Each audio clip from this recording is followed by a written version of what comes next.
se ha valorado mucho el rol que ha tenido el Duoc, desde que fuera creado a fines de los 60, principios de los 70, como el Departamento Universitario Obrero Campesino, que fue como una apuesta que hizo la universidad de salirse de lo meramente tradicional, que eran las carreras profesionales, y empezar a ofrecer un tipo de carreras distintas.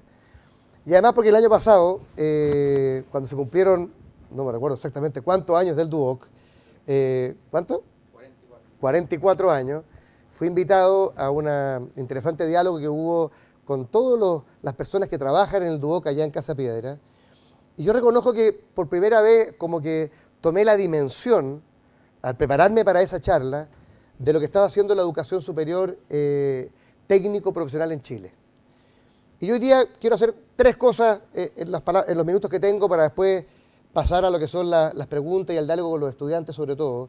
Siempre pienso que también los académicos y los profesores o administrativos pueden hacer sus preguntas, que tiene que ver con contarles un poquitito, primero, quién soy yo, aunque parezca obvio, pero las cosas por obvias a veces se callan y se olvidan.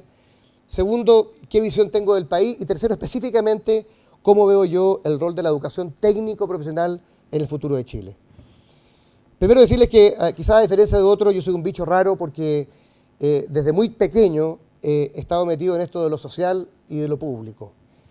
Yo estudié en un colegio de iglesia, en el cual desde muy pequeño se nos enseñó que la fe que no se traduce en obras no sirve de nada, es como una campana que no suena, es como una sal que no sala. Entonces desde muy pequeño, primero medio, en mi colegio se nos invitó a tener un compromiso social con los sectores más desfavorecidos del país. De hecho, el sábado último estuve en Renca, donde yo fui a mi primera colonia urbana, a Renca y a Conchalí, el año 81, y tuve la posibilidad de conocer ese Chile que a veces no sale en la prensa, que no es el Chile que está al punto del desarrollo, sino al revés, es un Chile bastante carenciado, con desigualdades, con injusticia, y me marcó profundamente, y desde entonces nunca dejé el trabajo social en mi vida. De distinto tipo, trabajo poblacional, trabajo en temas de vivienda, trabajo con pequeños, con niños con discapacidad física, con niños con discapacidad mental, hasta que, estando estudiando en la Universidad Católica Derecho, decidí dar un paso adicional en este compromiso social y me fui a vivir una población, la población La Faena en Peñalolén. No sé si hay algún peñalolino acá, siempre hay un peñalolino. Y la verdad es que lo hice por una razón muy sencilla, porque yo pensé desde muy pequeño que la cabeza piensa distinto dependiendo de dónde están los pies. Y una cosa muy distinta era hacer un trabajo social una vez a la semana, ir a la población, compartir y después volver a la casa. Otra distinta era vivir en la población y compartir con la gente de la población la vida de todos los días. De la inundación, a veces de la delincuencia, de la solidaridad, que cuando alguien fallecía en la cuadra hacíamos una colecta para pagar el cajón, porque la gente no podía ni siquiera pagar su propio funeral, la desigualdad en el acceso a la salud, en fin, fue una experiencia. Yo viví 3 años en esa población La Faena, nunca pretendí disfrazarme de pobre, pero sí aprendí a compartir con los más pobres, y eso fortaleció en mí esta vocación de querer cambiar Chile, de hacer un país más justo, un país más solidario, donde independiente de donde uno nazca, tenga las mismas oportunidades, donde independiente del apellido que uno tenga, del colegio en que uno estudió, realmente pueda salir adelante y este sea un país de oportunidades para todos. También en esa época me comprometí mucho con la defensa de los derechos humanos. Eran tiempos de dictadura en Chile y si yo algo he acariciado desde muy pequeño, esta noción profunda de que somos todos iguales en dignidad y derechos. No solo por una concepción religiosa, sino que también por una concepción política. Yo creo que en una sociedad democrática todos tenemos que valer lo mismo independiente de cuánto ganemos, independiente de dónde vengamos. Y en ese momento, por razones políticas, pero también sociales, claramente había una desigualdad y había personas que eran violados sus derechos, con lo cual me comprometí muy tempranamente en lo que fue la lucha pacífica por la recuperación de la democracia y la defensa de los derechos humanos. ¿Por qué les cuento esto? Porque alguien pensará, bueno, Claudio Rego hoy día es candidato presidencial. ¿De dónde viene su vocación? ¿Simplemente que quiere agregar algo más a su currículum? Bueno, en mi caso no. El otro día, en una entrevista que me hicieron en el Canal 13, también vinculado todavía a esta universidad, 3 periodistas bastante agujas, encantadoras, pero agujas al fin. Nosotros mostraron el video que nosotros habíamos sacado de mi campaña, que está en internet para los que les guste googlear por ahí, Decídete por la dignidad, que es un video bastante duro porque tiene una parte de la impotencia, de la rabia, de la indignación, pero también una parte de la esperanza. Y una de las periodistas me decía, oiga, ¿a usted no le parece oportunista que hoy día que todo el mundo habla de los indignados, usted se indigne? Y yo le dije, mire, yo me indigno desde los 14 años. O sea, desde que yo me di cuenta que en Chile había gente que trabajaba toda la vida, honestamente, y seguía siendo pobre. Que había gente que trabajaba toda la vida y llegaba al final de su vida y no tenía casa propia. Y que había gente que trabajaba toda la vida y después ni siquiera tenía una pensión para poder vivir dignamente. O sea, la indignación para mí no es una manifestación de rabia, de violencia, es como un grito moral de que si creemos en ciertos valores de justicia, de igualdad y de bien común, uno no puede estar tranquilo, uno no puede estar plenamente feliz mientras haya otras personas en nuestra sociedad que no gozan de los mismos derechos y de las mismas oportunidades que uno. Entonces, en un mundo donde la política está súper desprestigiada, y yo soy el primero en reconocerlo, los políticos son todos ladrones, mentirosos, aparecen cuando están las campañas, pero después si te he visto, no me dicen así, después si te he visto no me acuerdo. Yo sé que es la imagen que hay, mira, y sería absurdo de mi parte no reconocerlo. Y sin embargo, porque lo reconozco, es que trato de mostrar que también hay otro tipo de política. Yo fui concejal en mi comuna de Peñalolén, después fui alcalde 8 años. Y estas palabras siempre las escuché en las campañas, pero gracias a Dios, cuando pude ser alcalde y cuando fui concejal, demostré con hechos que para mí la visión que tenía del país se podía llevar a cabo. Por ejemplo, escuchar a la gente.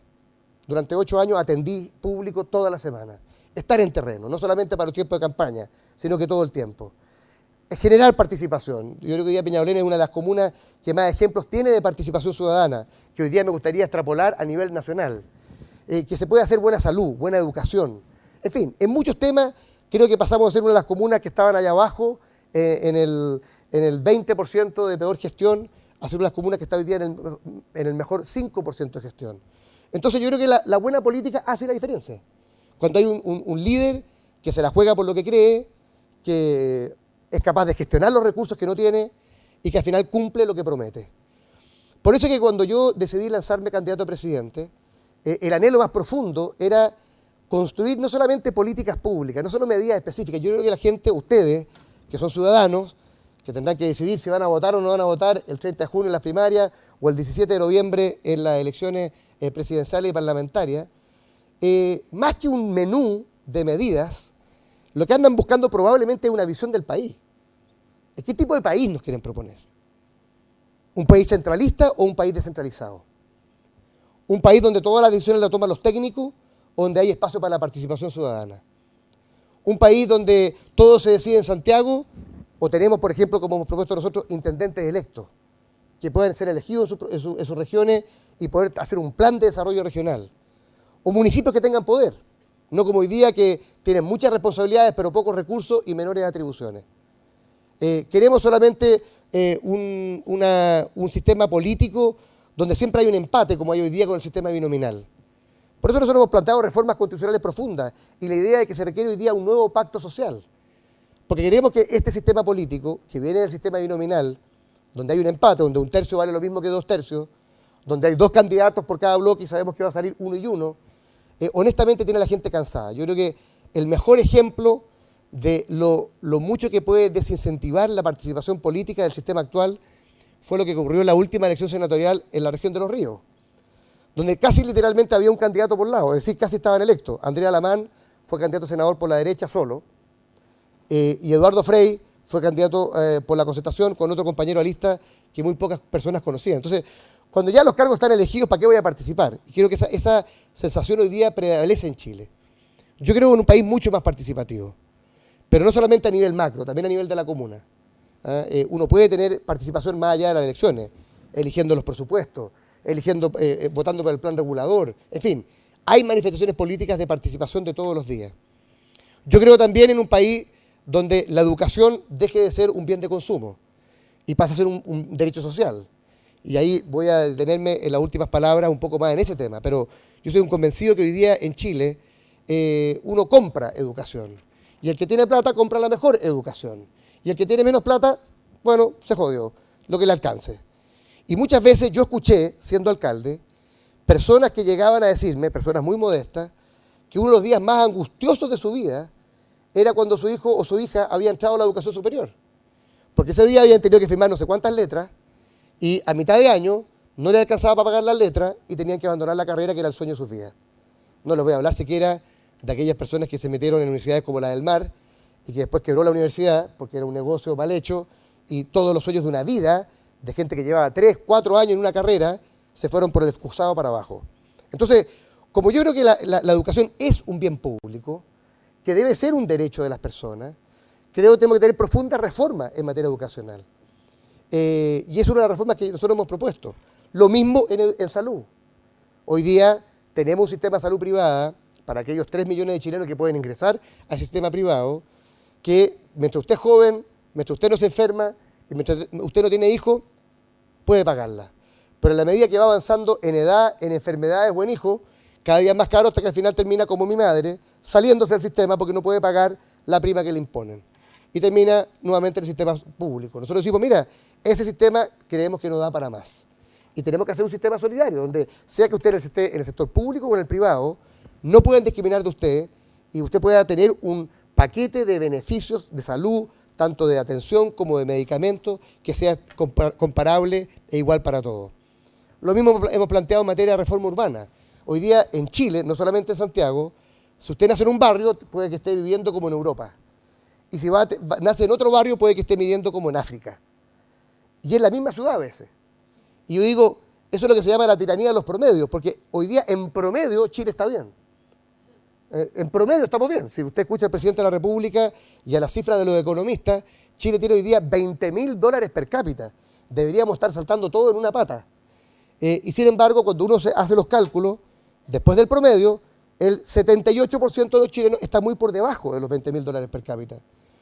Y si usted toma los datos de impuestos internos, el 84% de los chilenos gana menos de 670.000 pesos al mes. Entonces, ojo que y hay 1% de los chilenos que tiene el 30% de la riqueza del país. Entonces, esas desigualdades se esconden detrás de los promedios. No solamente económica, ojo, también en ambiente urbano. Por ejemplo, si usted vive en Santiago, y me imagino que todos los que están acá viven en Santiago, el promedio de áreas verdes, no todos, veo que hay gente de regiones, me parece bien que sean expresivos, porque así uno va... bueno, en Santiago por lo menos se dice que hay 7 o casi 8 metros cuadrados de área verde por habitante, cosa que no es tan malo en promedio comparado con los estándares que exige la Organización Mundial de la Salud. Sin embargo, detrás del promedio se esconde una tremenda desigualdad, porque Vitacura tiene 18 metros cuadrados de área verde por habitante y Cerro Navia tiene menos de 1 metro cuadrado de área verde por habitante. Entonces, claro, usted nació en Vitacura, vive como en Suiza. Usted nació en Cerro Navia, vive como en Haití. O sea, va a cambiar mucho el lugar donde tú naciste. Y esa desigualdad territorial también requiere una reforma. Por eso hemos propuesto una reforma urbana, que quiere decir que nosotros queremos que haya como, así como hay un auge para la salud, que todos tenemos derecho a ciertas garantías, también hay un auge para la ciudad. Si yo vivo en un barrio o en una comuna, cualquiera sea esta en Chile, tengo que tener un mínimo de áreas verdes, un mínimo de carabineros, un mínimo de consultorio, un mínimo de plaza, un mínimo de cancha. Porque de lo contrario, si no, terminamos con la tremenda injusticia que hay en Puente Alto, que hay barrios enteros como Bajos de Mena, con 120.000 personas que viven ahí, es casi una ciudad más grande que Curicó, y que no tienen ni áreas verdes, ni cancha, ni muchas veces consultorio, ni comisaría. Entonces, ese es el tipo de cosas que tenemos que hacer para cambiar Chile. Algunos dicen, la desigualdad no es el problema, sigamos creciendo y cuando el país crezca va a chorrear el crecimiento y le va a llegar a todos. Yo no creo que el crecimiento sea suficiente. Creo que es necesario, pero no creo que sea suficiente.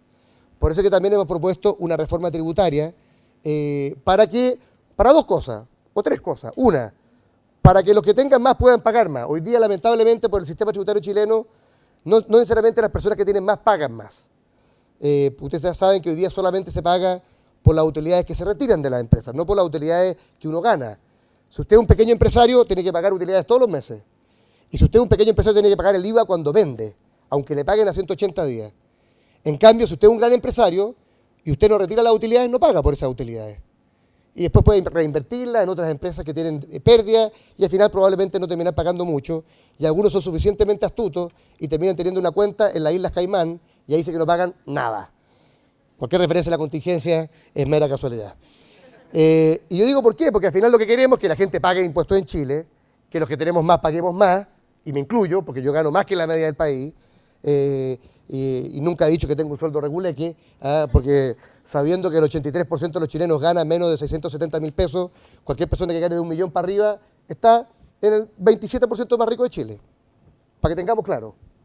Y a veces se nos olvida eso.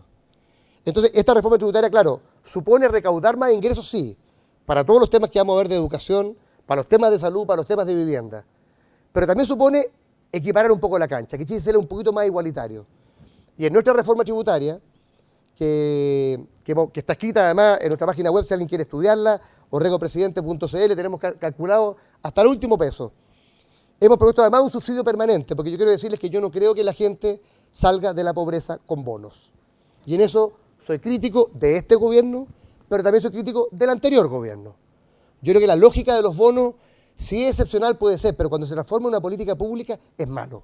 La gente necesita un empleo decente, un empleo digno, que le permita salir de la pobreza trabajando. ¿Y cómo se logra eso? Bueno, teniendo empleo digno, teniendo empresarios que respeten a sus trabajadores, teniendo buenas leyes laborales que permitan que el trabajador también se organice y pueda negociar colectivamente.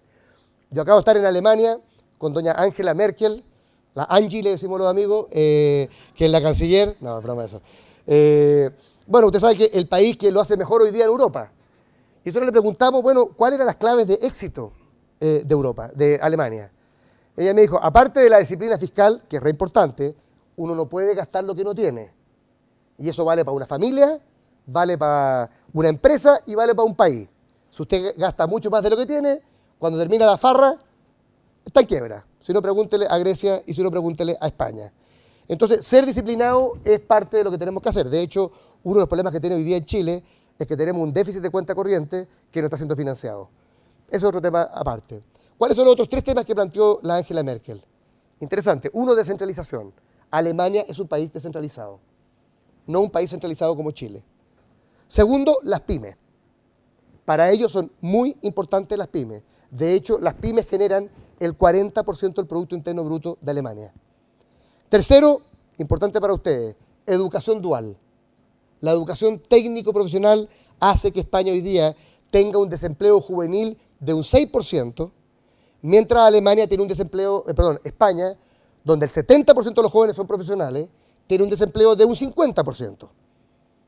Y por último, el diálogo social. En Alemania, el 70% de los trabajadores están en sindicatos y el 50% negocia colectivamente.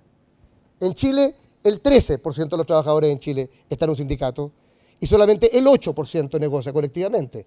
¿Por qué? Porque nuestra ley laboral no favorece al sindicalismo, no favorece el diálogo social. Entonces, si yo soy el dueño de la empresa y le digo al trabajador, mire, estas son las condiciones de trabajo, si le gusta bien y si no, váyate. El trabajador dice, bueno, me tengo que agachar el moño y tengo que aceptar lo que me digan. Pero me parece que es poco justo, porque para quienes abrazamos el humanismo cristiano y la doctrina social de la Iglesia sabemos que el derecho a organizarse de los trabajadores para poder negociar un porcentaje del crecimiento del país es fundamental. Si queremos más igualdad en Chile, no basta con mejorar la distribución de los ingresos, no basta con tener una buena reforma tributaria, también hay que tener una reforma laboral que permita que los trabajadores se organicen. ¿Se acuerdan ustedes del paro que hubo hace algunos días en el puerto San Antonio? La gente creía que era porque la gente quería más plata. Lo único que querían era 30 minutos para almorzar. O sea, de repente también hay abuso en el mundo laboral. Y nosotros queremos que Chile tenga leyes laborales que permitan que los trabajadores negocien colectivamente, se puedan organizar, en fin, tengan poder para que cuando las vacas sean gordas, la riqueza se distribuya de mejor manera entre el que trabaja y el que es dueño del capital, pero también cuando las vacas son flacas, ambas partes puedan apretarse el cinturón y salir trabajando juntos. Yo creo que eso son parte de las cosas que tenemos que hacer. Y por último, para dejar el paso a las preguntas e ir terminando, en materia de educación yo creo que tenemos que hacer una gran revolución en Chile. Dentro de lo que hemos llamado la revolución de la dignidad, para mí la reforma educacional es uno de los pilares. Ahora, en la educación hoy día hay 3 temas que se han hablado. Esto yo traté de expresarlo el otro día en el debate. No sé si alguno de ustedes tuvo la paciencia de escuchar el debate en televisión. Y si no, este domingo tenemos otro debate que lo podrán ver. Es difícil en 1 minuto y medio responder todas las preguntas. Y uno hace un esfuerzo y a veces dice que uno habla demasiado rápido, pero tiene muchas cosas que decir, y además mucha pasión por decirla. Pero yo dije, mira, en educación hay tres grandes temas: la calidad, el acceso y el lucro. Hemos hablado N del lucro, hemos hablado algo del acceso y hemos hablado re poco de la calidad. Y yo siempre he dicho, ojo, que si la calidad es lo más importante, reconozcamos que hay educación gratuita, sin lucro, que es mala. Entonces, no tener lucro y hacer una educación gratuita no es garantía de que vamos a tener una buena educación. Y de hecho hay muchos colegios, municipales y no municipales, que cumplen con estos requisitos que no tienen buena calidad, con lo cual la verdadera revolución, creo yo, tiene y pasa por lo que pasa en la sala de clase, por la calidad de los docentes. Hay una ONG en Chile que se llama Elige Educar, que lo que quiere es que en Chile lleguemos al nivel de Finlandia, donde el 10% de los mejores alumnos de todo el sistema educacional finlandés deciden ser profesores. ¿Por qué? Porque es una carrera prestigiada, porque tiene buenos sueldos, porque la gente la valora, cosa que lamentablemente hoy día no ocurre en Chile. Nosotros, ¿qué queremos hacer? En nuestra propuesta es subir los puntajes de ingreso a la carrera de pedagogía, para que realmente lleguen los mejores, extender la beca que se hizo hoy día para los profesores de más de 600 puntos a todo el que ingrese. Si tú subes el corte de entrada, realmente como país pongamos la billetera donde pongamos la boca. Si creemos que la educación es lo más importante, bueno, financiemos el 100% de las personas que se eduque como profesores. Pero además, elevemos los estándares. La prueba inicia que sea para todos, que tengamos evaluación de desempeño en los colegios, que tengamos un centro de innovación para los profesores que ya existen, que podamos subir en el tiempo el sueldo de los profesores, ojalá en un 50% en 6 años en promedio. Y por último, que tengamos tiraje a la chimenea, para lo cual se requieren buenas pensiones y buena jubilación para los profesores que están hoy día. Si un profesor que lleva 40 años en el aula le dicen que va a jubilar con 200 lucas, créanmelo que no va a jubilar nunca y va a morir en su cargo. Y no hay que criticarlo, hay que entenderlo. En consecuencia, la única manera de tener tiraje a la chimenea en el mundo educacional significa claramente tener también jubilaciones más dignas para los profesores. Dicho eso, eso es parte del sistema, no es todo el sistema. Yo efectivamente me he ido convenciendo que en la medida que hemos transformado la educación en un negocio, se ha distorsionado el tema. Y yo me he convencido que hoy día no debiera haber entidades ni de educación superior, ni tampoco secundaria con lucro. Ojo, yo no tengo problema que un particular ponga un colegio y viva del colegio. De eso no estamos hablando. Para mí eso no es lucro. Para mí eso es que la persona vive de lo que está haciendo. Para mí el lucro es el tipo que tiene, oye, un holding donde tiene una carnicería, tiene un colegio, tiene una farmacia, tiene una ferretería. Y esto es como si fuera la misma cosa y trata el tema de la educación como si fuera un negocio más. En eso yo estoy absolutamente en desacuerdo. Es más, nosotros hemos planteado la posibilidad que para garantizar el acceso de verdad, tenemos que hacer varias transformaciones importantes. Por ejemplo, yo, y esto sí que ya me centro en la educación técnico-profesional, creo que usted tiene que tener mucho cuidado cuando escuchan hablar de las consignas hoy día en materia educacional. ¿Cuál es la consigna número 1? Educación pública, gratuita y de calidad. O sea, la primera pregunta que yo le hago a quienes marchan con esa consigna es ¿qué pasa con la educación que no es pública? ¿Qué pasa con la gratuidad para los que no estudian en universidades públicas, estatales? ¿Ellos no tienen derecho a poder estudiar también gratuitamente? O sea, ustedes, y ahí donde yo le decía al rector, algún día voy a tener que cobrar mi royalty a los centros de formación técnica, a los institutos profesionales, porque el que más ha hablado en esta campaña de los que no marchan he sido yo. ¿Y por qué? Porque sin conocerlo a ustedes, sé las estadísticas. Y sé que el 70% o el 60% de los que estudian en centros de formación técnica e institutos profesionales trabaja y estudia. Y en consecuencia no nos podemos dar el lujo de marchar, porque perdemos la pega. Y además, la gente que llega a estos centros de formación técnica e institutos profesionales viene en un 70% de los 2 o 3 quintiles más pobres del país. ¿Y quiénes están llegando a las universidades estatales? Muchas veces no la gente de los quintiles más pobres, gente de los quintiles más ricos. Entonces, mira que sería raro que dijéramos la gratuidad en Chile va a partir por quienes están en la Universidad de Chile, la USACH, la Universidad Arturo Prat, la Universidad de Playa Ancha. Yo digo, y el resto de los 850.000 jóvenes que están en la educación superior, ¿no tienen derecho también al acceso gratuito? Entonces, ¿qué es lo que he dicho yo en mi planteamiento de la educación y después podemos profundizar en el debate con ustedes. Yo he dicho, yo no tengo un problema ideológico con el tema de la gratuidad. Alemania, que no sé cuál será el ingreso de Alemania, de ese $50.000 per cápita o más, y probablemente con un nivel de distribución bastante más equitativo que el nuestro, puede tener educación gratuita, tanto universitaria como técnico profesional. Ahí me sería fantástico. Ahora, ¿puede Chile hoy día, con los requerimientos que tiene, con la plata que tiene, garantizar acceso gratuito para todos, simultáneamente e inmediatamente? Yo digo que no. No es que no quiera, digo, no se puede. Y cuando yo le pregunto a la gente, y les pregunto a ustedes, ¿ustedes creen que en 4 años toda la educación chilena va a ser gratuita? La gente me dice, no. Realistamente no. Otra cosa es que uno lo pueda reclamar o prometer como candidato, pero de que va a ser realidad, yo digo, no. ¿Y sabes lo que me pasa a mí, como candidato a presidente de Chile? Que yo quiero pensar en todos los chilenos. Primero quiero pensar en los preescolares. Todos sabemos que lejos lo más importante para la educación son los primeros 6 años de vida. Y hoy día tenemos cobertura preescolar solamente de un 30%. Y de calidad, más o menos. Nosotros hemos dicho, hay que duplicar la cobertura de educación preescolar. Eso es plata. Después hemos dicho, queremos mejorar la calidad de la educación básica y media. Y la educación básica y media hoy día, en muchos colegios, más del 53% es pagada. O sea, si usted va a un particular subvencionado, me imagino que hay gente que fue a un colegio particular subvencionado, tuvo que, aparte de la subvención del Estado, tuvo que pagar. Bueno, yo quiero que ojalá la educación sea gratuita, tanto para los que estudian en colegios municipales y en colegios subvencionados. Y para eso tenemos que duplicar la subvención escolar que da el Estado. Pero para duplicarla es plata. Es mucha plata. Después yo digo, el 45% de los estudiantes de Chile, y ojalá si alguno me puede decir si estudió en un liceo técnico profesional. ¿Hay aquí alguno que haya estudiado en un liceo técnico profesional? Levante la mano para... Bueno, el 45% de gente estudia en liceos técnicos profesionales. Y sin embargo sabemos, porque yo fui sostenedor como alcalde durante 8 años, que muchas veces la calidad del liceo técnico no es la adecuada.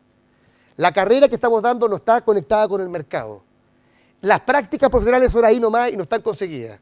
Y muchas veces el equipamiento que tenemos no es el adecuado para lo que uno quiere. Yo tenía un liceo que hicimos un convenio con el DUOC en que tenía varias carreras. Una de ellas logramos homologarla, que era el tema de electricidad y también el tema de informática, pero el tema de mecánica no.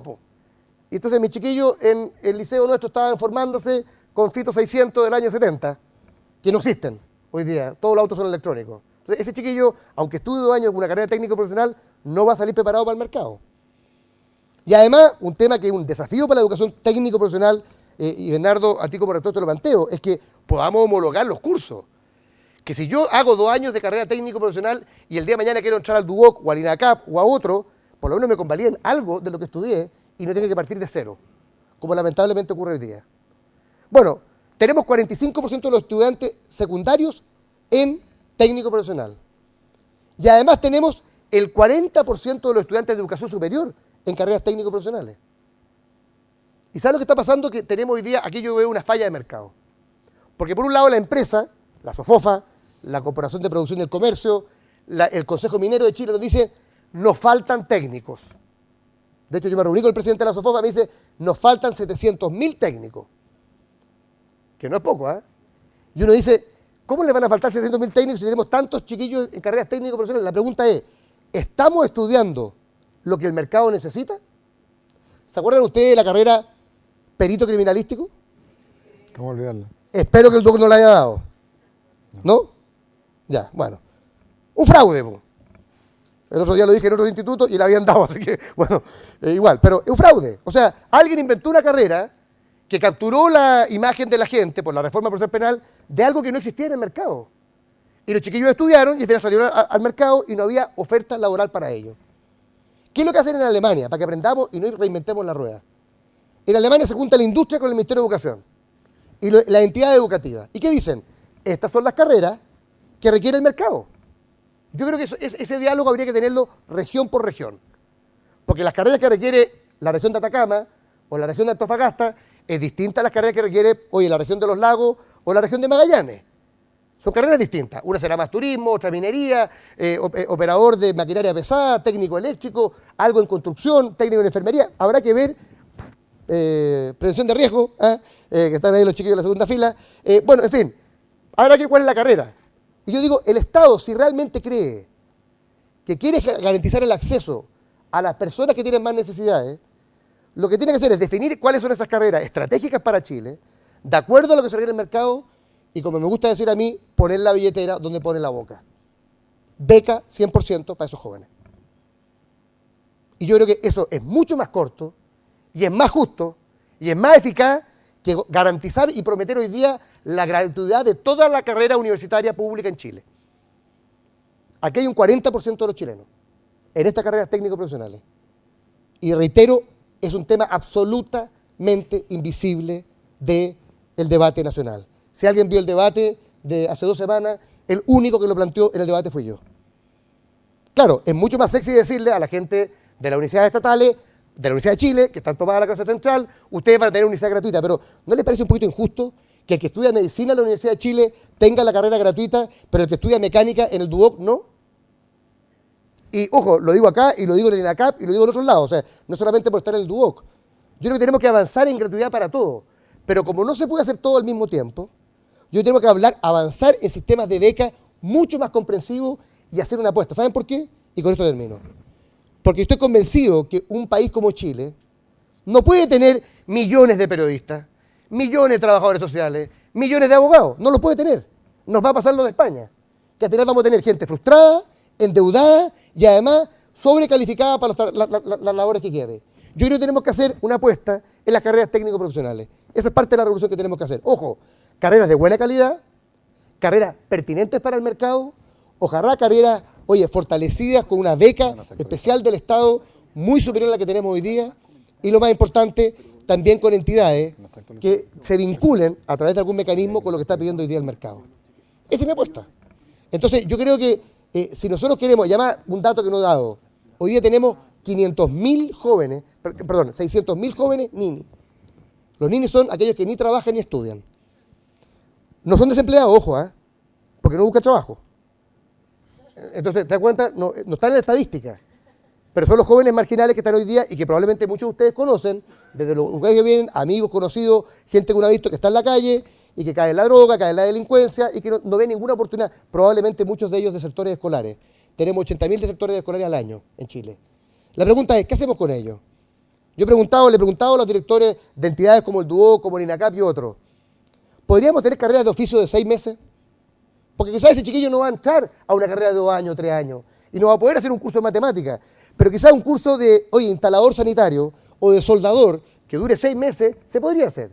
Bueno, uno de los problemas que me han dicho no es que las entidades como esta no puedan hacerlo, es que el Ministerio de Educación no reconoce carreras de menos de, entiendo que, 4 semestres, o 5. Y una de las distorsiones que tenemos más en el sector público, que no mencioné antes, es que hoy día para tener asignación de títulos en el sector público tiene que tener carrera de 10 semestres, con lo cual todo empuja a las carreras profesionales en vez de las carreras técnicas. Entonces tenemos que cambiar esos obstáculos que tenemos hoy día en los 2 niveles.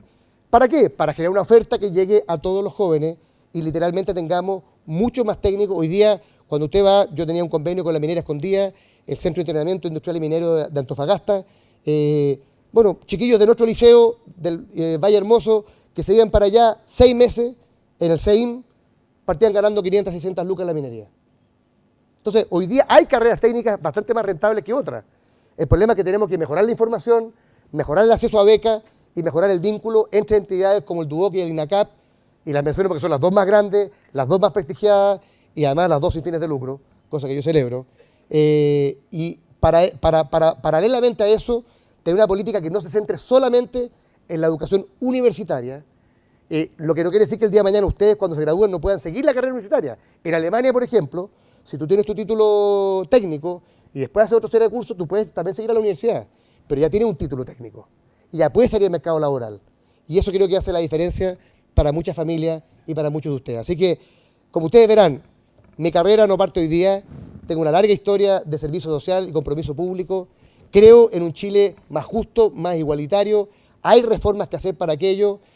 No creo que el desarrollo material sea lo único en la vida. Yo siempre he dicho, yo sueño con un Chile más feliz, no solamente con un Chile más rico. Y eso significa tiempo libre, buenos espacios públicos, tiempo para la familia, no vivir angustiado como estamos hoy día. Chile tiene la más alta tasa de suicidio juvenil de América Latina. la más alta tasa de consumo de antidepresivos. Ese no es el país en el que yo sueño. Yo sueño en un país donde tengamos más confianza unos con otros, donde creamos que las oportunidades están igualmente distribuidas y lo más importante, donde todo el sistema educacional, desde el preescolar hasta la universidad, sienta que estamos avanzando en gratuidad, en calidad y en acceso, y no solamente un segmento de esa educación superior. Yo los felicito a todos los que están acá, al Duoc, porque conozco su labor y soy un gran admirador, porque creo que es un ejemplo de lo que se puede hacer en Chile si hubiera más recursos. He visto, ayer estuve en Maipú, vi la sede de Maipú, he visto las sedes Duoc y el INACAP en otros lugares. Creo que por ahí va parte importante de lo que tenemos que hacer. Ahora, los verdaderos héroes aquí son ustedes, la mayoría o muchos de los cuales trabajan y estudian, están haciendo una carrera difícil, y a mí me gustaría que la sociedad chilena reconociera eso. Hay que reconocer las cosas, con beca, con valoración y con buenos empleos y buenos sueldos. Muchas gracias.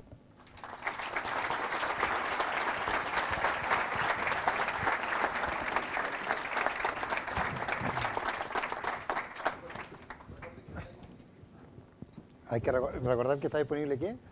Que está disponible el hashtag Gato Precandidatos. Para las preguntas, Nicolás ahí las va a ir mirando y eligiendo de acuerdo a cómo se vaya dando la conversación. En términos generales, tenemos más opiniones que preguntas, pero hay unas pocas. Pero, Claudio, muy clara tu presentación y sobre todo muy sentida, pero hay a partir de esta suerte de discriminación que tú planteas entre la educación superior gratuita, universitaria y estatal. En ese sentido, aterrizando un poco más, ¿hacia dónde irías tú? Tú irías, por ejemplo, a que si efectivamente se cumple el plazo aquel y se generan los recursos vía reforma tributaria o lo que fuere para financiar la educación superior, ¿tú serías partidario de un sistema en el cual las universidades administraran un presupuesto y decidieran a cuánta gente educan? ¿O tú serías partidario que se replicara, por ejemplo, el sistema actual de la subvención, en que hay un cierto grado de portabilidad y yo elijo dónde voy y se le paga a la institución por educarme? Mira, parto de decirte que yo no creo en el laissez-faire en materia de educación superior. O sea, creo que esta cosa que crear una universidad hoy día es más fácil que crear una carnicería. O sea, y literalmente, hoy día, después de lo que ha pasado con la Universidad del Mar, probablemente no. Pero ante mucho tiempo se crearon universidades donde había poco requerimiento, había una mala acreditación, y te digo, hoy día, dramas como el de la Universidad del Mar que, ojo, no solamente lesionan a los estudiantes de la Universidad del Mar, lesionan la fe pública en todo el sistema. La gente empieza a decir, ¿lo que estaré estudiando vale? ¿En esta institución que estoy realmente tiene sentido? ¿O el día de mañana van a descubrir algo y gato encerrado y me quedo sin nada? Entonces, yo creo que como está la fe pública involucrada, como está también la idea de la educación como un bien público, tenemos que entrar un poquito a regular. Yo regularía el número de entidades, sería más exigente respecto al tipo de carreras que se prestan y se enseñan y se imparten.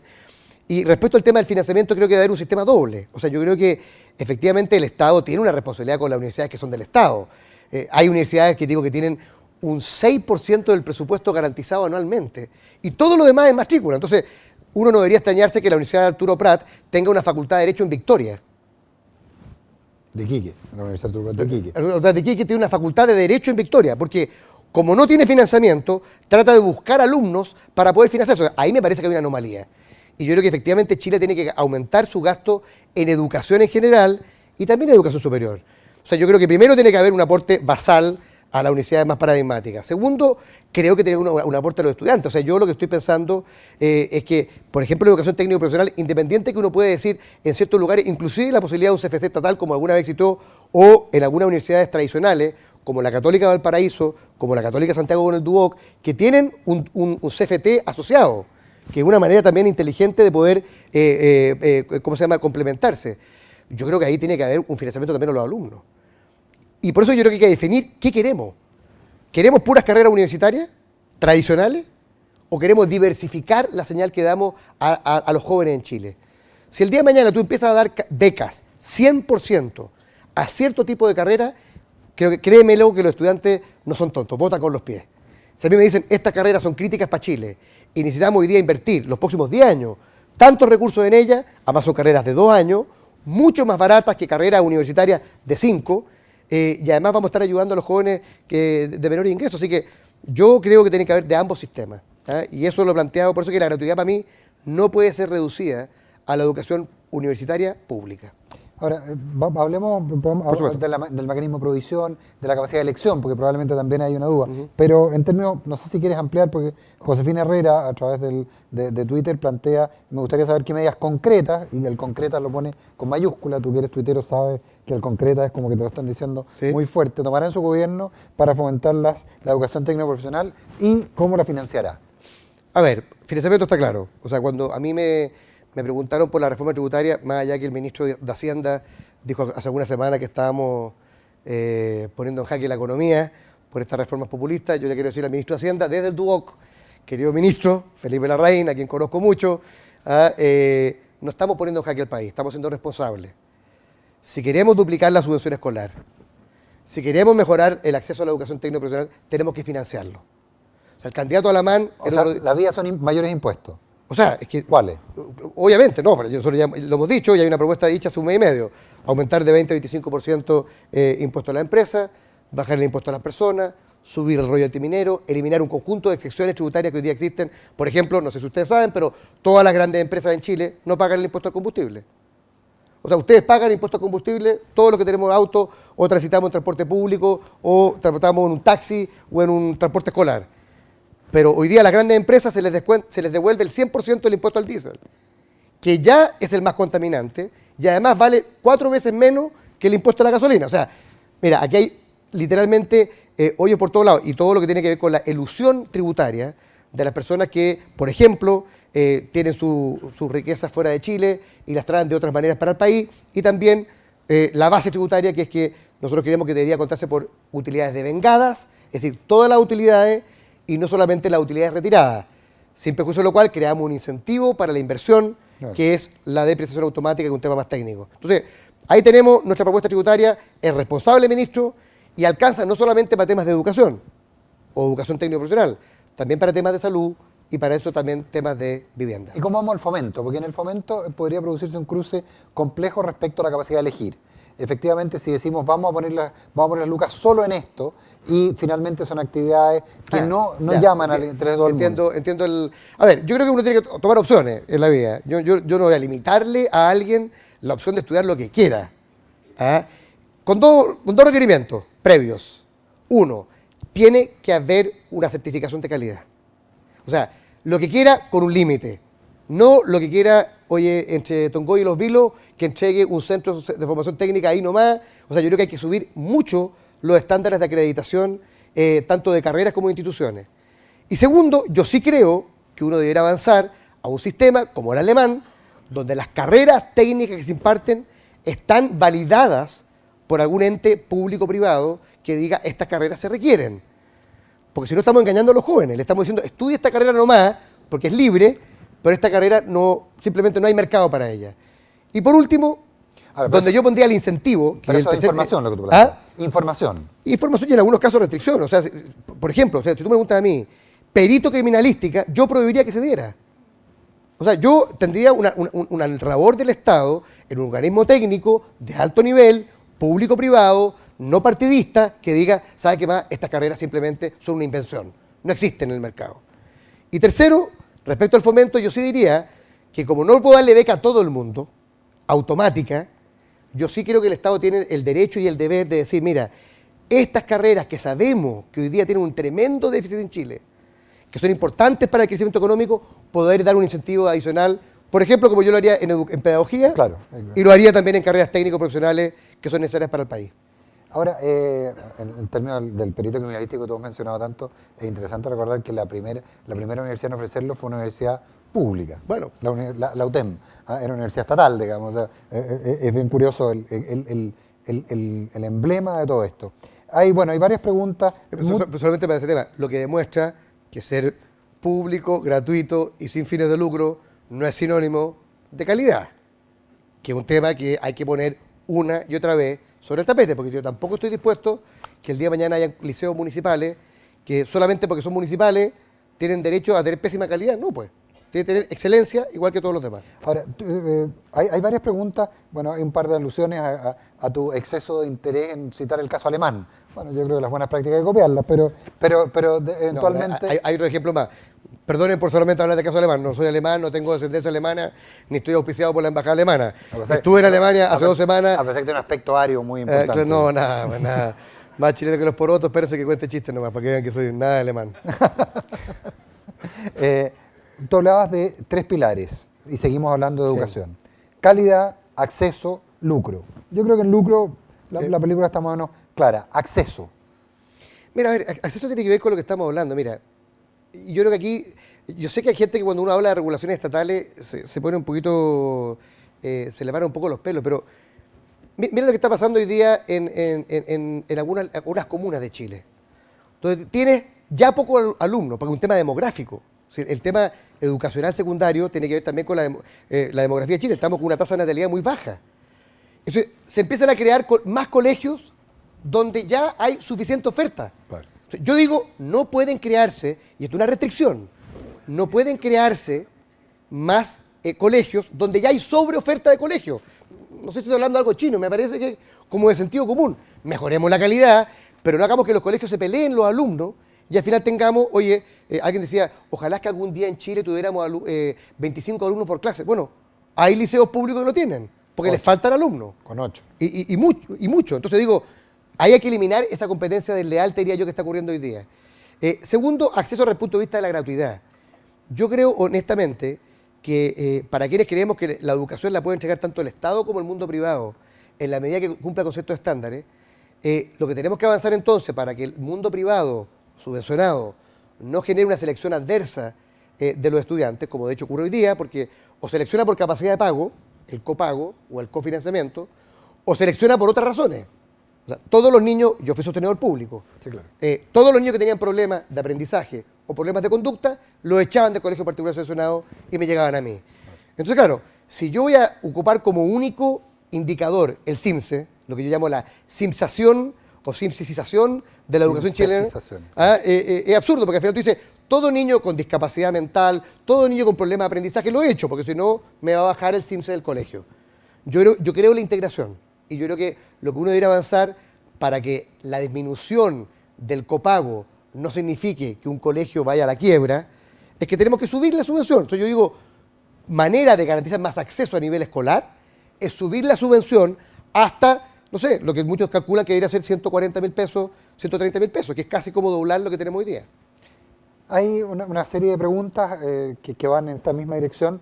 Hay una que se plantea, ¿cómo resolvería Claudio Rego el problema de las expectativas que genera, la define el preguntador como la universititis, en detrimento de la educación técnico-profesional? Esta obsesión que tienen los padres porque sus hijos estudian en esas carreras que después van a tener problemas de campo laboral, la maestría española versus la maestría germana, Sí, claro. por volver a tu Porque ejemplo. no es solamente el caso Germán, sino que hay muchas otras. Pero no, lo interesante es que, no quiero insistir con Alemania, pero estaba lleno de españoles cuando estuve en Alemania. O sea, lleno de franceses. O sea, quiero decirte que el tema de lo técnico profesional hoy día es un gran tema en Europa. En un continente que apostó fuertemente por la gratuidad de la educación universitaria y hoy día no tiene técnicos para su industria. Claro. Y además tiene muchos jóvenes frustrados que no tienen campo laboral. Yo creo que, mira, la mejor manera son señales económicas y también culturales. O sea, yo creo que efectivamente hoy día... Ahora, pero, Claudio, hay mucha gente que prefiere tener un hijo abogado que no le vaya tan bien a un hijo técnico en electricidad industrial que sea muy próspero, digamos. ¿Sabes lo que pasa? Ustedes pueden decir lo mismo. Es que, ¿sabes lo que pasa? Que yo creo que objetivamente, a ver, hay una cosa económica y hay una cosa también cultural. De valoración social. Claro, yo digo, partamos por lo económico. Yo creo que durante mucho tiempo era verdad que solamente a través de una carrera profesional tú aumentabas significativamente tus ingresos. Pero eso era antes de que tuviera, no sé, 650.000 jóvenes universitarios. Hoy día que tienes tantos jóvenes universitarios, no es tan cierto eso. O sea, yo, como empleador, me daba cuenta de cuántos profesionales contratábamos por sueldos muy bajos, porque había sobreoferta. Entonces la gente hoy día se está dando cuenta que haber estudiado la carrera no era tan rentable como parecía en un comienzo. Y por otro lado, y por eso yo creo que este año por primera vez hay más estudiantes en la educación superior técnico-profesional de matrícula 2013 ¿Qué es educación universitaria? La gente empieza a dar cuenta que hay carreras técnicas que empiezan a tener mejor posibilidad y perspectiva laboral, inclusive remuneratoriamente. Y desde el punto de vista cultural, eso reconozco que no tengo la receta, Nicolás. O sea, es una buena pregunta. Yo creo que primera cosa, hay señales del Estado que son perversas.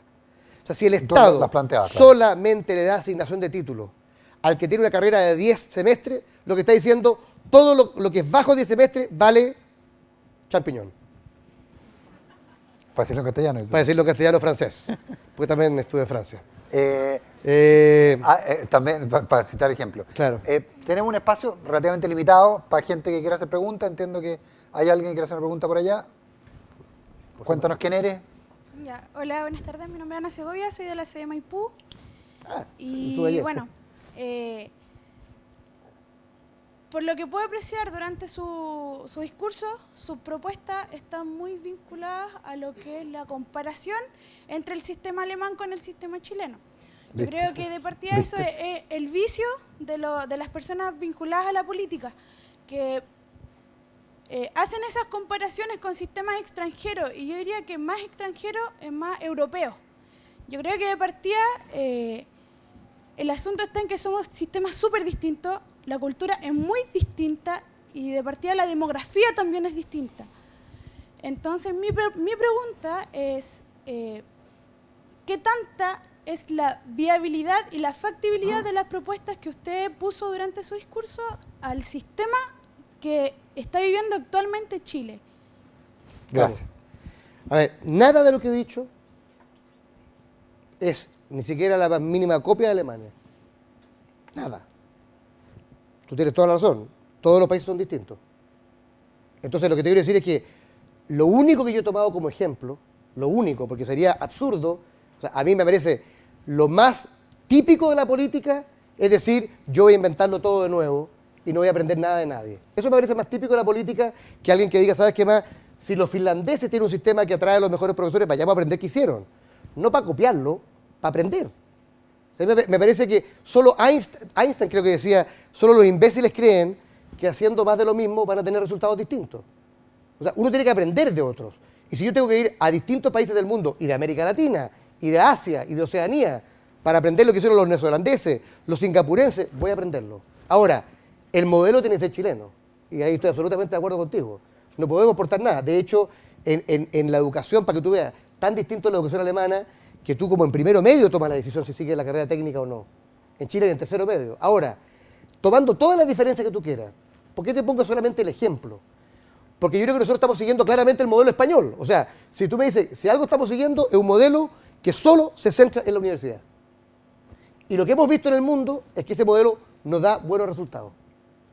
Porque ante la primera crisis económica, lo que tú tienes es un conjunto tremendo de cesantes ilustrados. En el caso de más chileno, como no tenemos gratuidad, con tremendas deudas. Y una tremenda frustración y un tremendo malestar.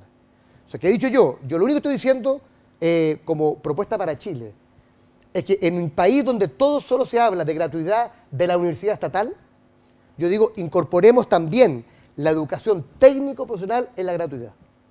Es decir, tengamos becas 100%, si no para todo, para muchas carreras, y si no becas 100%, parciales para aquellos que no optan, o no pueden, o no quieren optar por la educación superior, aunque sea en el corto plazo, universitaria, tengan también un apoyo estudiantil. Porque es una señal que está dando el Estado de que la carrera técnica también le importa. ¿Te das cuenta? O sea, mi único tema más bien es de cambiar énfasis. Hoy día todo el debate nacional y las propuestas que yo he escuchado hablan de gratuidad de la educación universitaria pública.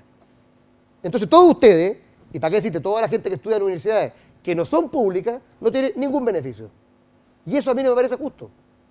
Me parece que tenemos, y como no se puede hacer gratuidad para todos al mismo tiempo, yo digo, hagamos un proceso en el cual vayamos avanzando en mejores carreras, más pertinentes, estos consejos público-privados por regiones, para poder determinar las mejores carreras o las más importantes por región, y poner recursos también en materia de becas en la educación técnico-profesional. Esa es mi propuesta. Nada que ver con Alemania.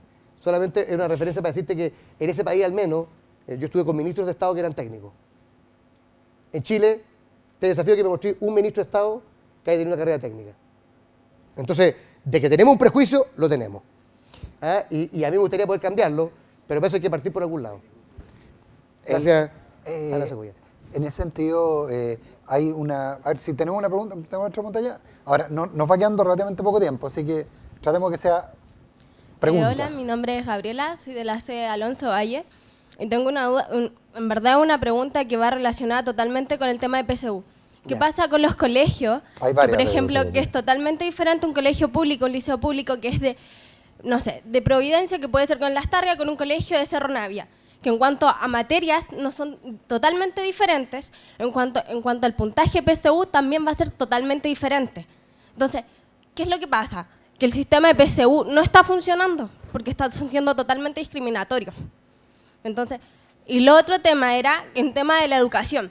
¿Por qué hay colegios que tienen 45 alumnos por sala y no pueden permitir que los 45 alumnos aprendan la misma cantidad y al mismo tiempo? ¿Por qué es ese exceso de alumnos por sala por colegios que son más periféricos? Vamos.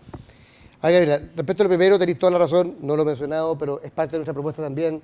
Todo lo que yo he dicho ahora, a quien le interese, que nos esté viendo en algún lado, poder verlo con más detención, está en nuestra página web, orregopresidente.cl, y están las propuestas específicas. Una de las propuestas nuestras es avanzar en la línea del ranking de notas, más que solamente la PSU, como una manera de acceso a la universidad. ¿Por qué? Porque tú lo dices muy bien, hay una tremenda desigualdad. Hoy día, no solamente por las materias que se pasan, por diversas razones, inclusive hay colegios que tienen hoy día preuniversitarios dentro del colegio, los colegios particulares pagados. En consecuencia, la desigualdad para poder llegar preparado a la PSU es tremenda. Entonces, una manera de revertir eso ha sido el ranking de notas, que ha demostrado ser un buen predictor de rendimiento posterior. Ahora, ¿se requiere nivelación universitaria? Sí. Y por eso que los cursos propedéuticos son una manera de hacerlo. Es decir, vamos a privilegiar de creciente manera el ranking de notas para poder acceder a la educación universitaria superior y además vamos a hacer cursos especiales de adaptación o de nivelación cuando corresponda. Eso se hace cargo parte de lo que tú señalabas. Ahora, respecto a lo segundo, mira, en materia de educación siempre se dijo que mientras menos alumnos por curso era mejor, eso no está comprobado. Claro, 45 es un exceso, y eso estoy de acuerdo contigo. Pero ojo que hoy día el problema de la educación pública municipal no es tanto el que tú dices, es que hoy día no estás teniendo alumnos. O sea, la educación escolar municipal representaba el 70% o el 80% de la matrícula hace 20 años. Hoy día representa menos del 50, que es del 43. Entonces, lo que te está pasando en los colegios es que no tienes alumnos, aunque parezca raro. Tienes muchos profesores, con lo cual tienes que pagar los sueldos, pero no tienes alumnos. Y además, la subvención es por asistencia y no por matrícula, cosa que yo estoy en desacuerdo, debería ser por matrícula, porque los gastos son fijos igual. Entonces, hoy día, en serio, yo creo que, estando de acuerdo contigo que no deberíamos tener curso 45, creo que no es la realidad hoy día de la mayoría de la educación superior, la educación municipal. Más bien es que tenemos pocos alumnos. Y como tienes pocos alumnos, tienes poca subvención. Y como tienes poca subvención, tienes un gran déficit. Y como tienes déficit, no tienes buen equipamiento y no puedes pagar buenos profesores. Entonces, estamos hoy día en un círculo que de no revertirlo rápidamente va a significar la muerte de la educación municipal en Chile. Y eso me parece un desastre, porque creo que no hay democracia sólida sin una educación pública sólida. Tenemos espacio para una última, después voy a hacer un resumen de varias que han llegado vía Twitter. Tenemos para una última. Hola Claudio, Luciano Giglio, coordinador de pastoral de Valparaíso, del DUOC. Mi pregunta va por si usted está de acuerdo en eliminar el impuesto a los libros en general, ya que Chile es uno de los países que se paga más caro los libros, y además también por opinión sobre la iniciativa que han habido en la región de Valparaíso de hacer una zona franca cultural. Esa era mi pregunta. Ya. A ver, derechamente, mira, yo cuando le he preguntado a gente que trabaja en el mundo, me dicen, mira, en el mundo editorial, etcétera, hay una razón que yo no termino de entender bien, porque independiente del IVA, los precios de los libros en Chile son infinitamente más caros que en otros lados por sobre la diferencia del IVA. Más que el 19%, digamos. Más que el 19%, o sea, la pregunta no es... Duplican. Entonces, tú dices, ¿por qué en Chile? Porque falta competencia, faltan editoriales, faltan incentivos públicos, no sé, pero no creo que sea el IVA el que está matando la... ¿Y cuál es mi problema? Honestamente, como el IVA todos sabemos que es un impuesto que además es fácil de recaudar y permite hacer muchas cosas, que el día de mañana tú le quitas el IVA al libro y alguien inmediatamente dice, bueno, ¿por qué no se lo dedica también a otras actividades culturales? Porque solamente el libro. Por ejemplo, no sé, actividad artística, museo, en fin, música, y empieza a llegar una suerte de dominó de a qué, ¿por qué no al deporte? Y en fin, entonces al final termina de alguna manera generando demasiado hoyos como una suerte de queso gruyère para el sistema tributario chileno. Yo prefiero incentivar, prefiero motivar, prefiero crear un Fondo Nacional de Promoción del Libro, prefiero hacer políticas que permitan más competencia para bajar los precios. Yo te insisto, no tengo un buen diagnóstico por qué en Chile los precios son el doble de otros países, muy por sobre el 19% del IVA, eso no lo tengo claro. Y en el corto plazo, para no ser populista y decirte, no, vamos a eliminar el impuesto al IVA, al arte, al deporte, a los recitales, en fin, yo creo más bien en incentivar, hasta en subsidiar, te diría yo, hasta en subsidiar. O sea, yo subsidiaría claramente el tema de los libros, de cierto tipo de libros, de ciertos tipos de sectores, particularmente en el tema escolar. Pero lamentablemente creo que hoy día estamos medio atrapados, probablemente por falta de competencia en el sector. Una última pregunta que resume varias, Claudio, y que tienen que ver con, hay quienes preguntan desde cómo se compatibiliza tu posición frente al tema educacional con, por ejemplo, la posición del Partido Comunista. ¿Cómo son las distintas visiones que hay dentro de la concertación respecto a este tema? ¿Cómo finalmente, en parte tú lo has planteado, pero cuál es tu diferencia respecto de las posiciones de hoy día, ese conglomerado al que tú pretendes representar, que es la concertación? ¿Esta es la última pregunta? La última. Ya, porque aprovecho de redondear así. No, pero... O sea, como dicen los candidatos, esto sí que es típicamente político. Le agradezco mucho su pregunta. No, ustedes saben que hay un viejo prejuicio, hay un viejo precepto que dice que uno tiene derecho a preguntar lo que sea y el político tiene derecho a contestar lo que quiera. No me corrió ninguna pregunta. Ese es el dato. Y nunca me corrió ninguna pregunta y creo que trato, parte de la democracia es que uno responda a lo que le preguntan. Mira, a ver, yo te diría lo siguiente. Yo creo que quizás a diferencia de la primera y la derecha, donde las diferencias son bastante mínimas, y uno le podrá gustar más a la mano Longueira, pero literalmente cuando uno escucha el debate es más o menos lo mismo. Yo creo objetivamente que dentro de la concertación tenemos diferencias en distintos temas, y en este también. Entonces, cuando yo digo lo que digo en materia educacional, yo sé que, o discrepo abiertamente de casos como, por ejemplo, el caso de José Antonio Gómez, que propone que todo sea estatal y público, en fin, o inclusive en el caso de Michelle Bachelet, que yo no termino de saber cuál es su propuesta. Porque ella dijo cuando llegó que ella creía que no había que pagar toda la universidad, después dijo que había que pagar, tenía que ser gratuita, ahora dijo que iba a ser gratuita en 6 años. Pero todavía no sé si es gratuita en 6 años, ¿qué? ¿Toda la educación en Chile? ¿Toda la educación superior? ¿Solo la educación universitaria? ¿O solo la educación pública universitaria? Son montos que no te explico, o sea, la diferencia entre uno y otro. O sea, no sé, yo creo que hacer gratuita toda la educación, duplicar la subvención escolar, todas las carreras de ustedes en los centros de formación técnica gratuita, más todas las carreras universitarias públicas y privadas gratuitas, debe ser como, no sé, unos 10.000, 12.000 millones de dólares. O sea, 2 reformas tributarias. ¿Y qué pasa con salud? ¿Qué pasa con vivienda? Entonces, quiero decirte que no termino de saberla. Yo creo que uno de los problemas que tenemos en política es que creamos de repente expectativas que no somos capaces de cumplir. O sea, yo prefiero que me critiquen por ser en este plano cauto a por ser expansivo. Yo no tengo problema en decir como norte, me gustaría que avanzáramos como sociedad a que efectivamente la educación en todos sus niveles fuera gratuita. Ahora, ¿cuánto podemos hacer en 4 años? Es un tema completamente distinto. Y yo lo que estoy diciendo es que como creo que no podemos focalizarnos solamente en la educación pública universitaria, tenemos que abordar a aquellas personas que no marchan, que son los preescolares, y también la educación técnico profesional. Es una diferencia y que hace aún más, creo yo, atractivo el hecho que la gente participe en la primaria. Porque alguien podrá decir, mira, yo estoy por una postura, estoy por otra postura.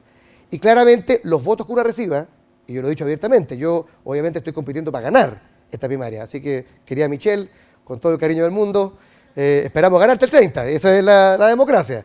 Ahora, uno sabe que en democracia puede ganar o puede perder. Y si yo pierdo esta primaria, yo espero que todos los votos que yo reciba permitan que mis propuestas tengan un rol importante en lo que yo espero sea el próximo gobierno de Chile. Y eso significa votos, no es solamente la calidad de la idea, es que tú tengas poder, no para imponer, porque yo no creo ni en chantajear ni en imponer, sino para decir, mira, hay un importante porcentaje chileno que cree que, por ejemplo, la educación técnico-profesional también requiere financiamiento del Estado y avanzar hacia la gratuidad, y no solamente la universidad pública estatal. Si alguien cree eso, cree que el candidato soy yo. Y lo digo abiertamente y no por estar en el DUOC, porque he sido la persona que más consistentemente lo he planteado y porque efectivamente me voy a jugar por esto en el caso de que gane como candidato presidencial y sea presidente de Chile, o en caso de que pierda, si soy parte de una coalición de gobierno que va a tener ideas distintas en las cuales yo espero que las mías prevalezcan en ese momento. 1.000.000 de gracias. Nos vemos el miércoles con don Andrés Velasco. Misma hora, mismo lugar. Oye, solamente un aviso comercial. Por favor. Como aquí hay muchos jóvenes tuiteros, si alguien quiere seguir las propuestas y las cosas que estamos haciendo, @Orrego en mi Twitter. Hay una página web en que están todas las propuestas y también tenemos un conjunto aquí de jóvenes. Si alguien quiere ayudarnos en la campaña, de aquí al 30 de junio, quiere recibir información, se pueden inscribir y llevarse información a la salida. Muchas gracias al Duoc y muchas gracias a todos ustedes.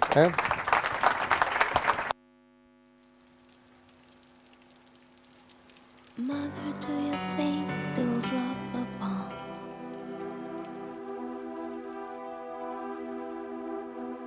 Mother, do you think they like this song? Mother, do you think they'll try to break my bones? Ooh, mother, should I be the one? Mother, should I run for president?